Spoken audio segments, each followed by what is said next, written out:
அது உடனே அந்த தட்டு கிட்ட போச்சு. ஆனா அங்க அந்த தட்டு இல்ல. தேவதை கொடுத்த தட்டு இங்க இருக்கணும். ஆனா அது இப்ப காணோம். காட்டுல நிறைய விலங்குகளுக்கு எல்லா விதமான பிரச்சனையும் வந்துகிட்டு இருக்கு. இப்பவே தேவதையை கூப்பிட்டு நான் கேட்கணும்.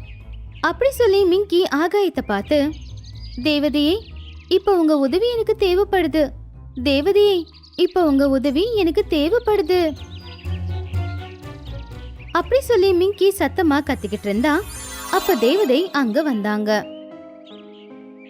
அட மிங்கி, நீ எதுக்காக இவ்வளவு கவலையா இருக்க? எங்க காட்டுல இருக்கிற குழந்தைங்க எல்லாருக்குமே சில பேருக்கு பார்வை போயிடுச்சு, சில பேருக்கு குரல் போயிடுச்சு, சில பேருக்கு கை கால் போயிடுச்சு. நான் தான் உனக்காக ஒரு தட்டு கொடுத்தனே, அதையே நீ பயன்படுத்தல. நான் எல்லார்கிட்ட இருந்தும் மறைச்சு வைக்கிறதுக்காக அந்த தட்டை இங்கேதான் ஒளிச்சு வச்சேன். ஆனா இப்போ அது இல்ல.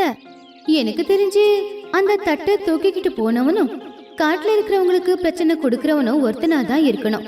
இரு, அது யாருன்னு நான் கண்டுபிடிக்கிறேன். மந்திர தட்டை திருடினவனும் காட்டுல இருக்கிற எல்லாரையும் கொடுமைப்படுத்துறவனும் இங்க வரணும் அப்படின்னு சொல்லி குச்சிய அசைச்ச உடனேயே கோல்டியும் அந்த தட்டும் அங்க வந்துச்சு. அட, நான் இங்க எப்படி வந்த? கோல்டி, நீயா? இது எல்லாத்தையும் பண்றது நீதானா? அது நான் உனக்கு சொல்லிருக்கணும். இங்க பாரு கோல்டி, எல்லாரும் முன்னாடியும் நீதான் இந்த தப்பு செஞ்சேன்னு ஒத்துக்கணும். குழந்தைங்க எல்லாரையுமே சரி பண்ணணும்.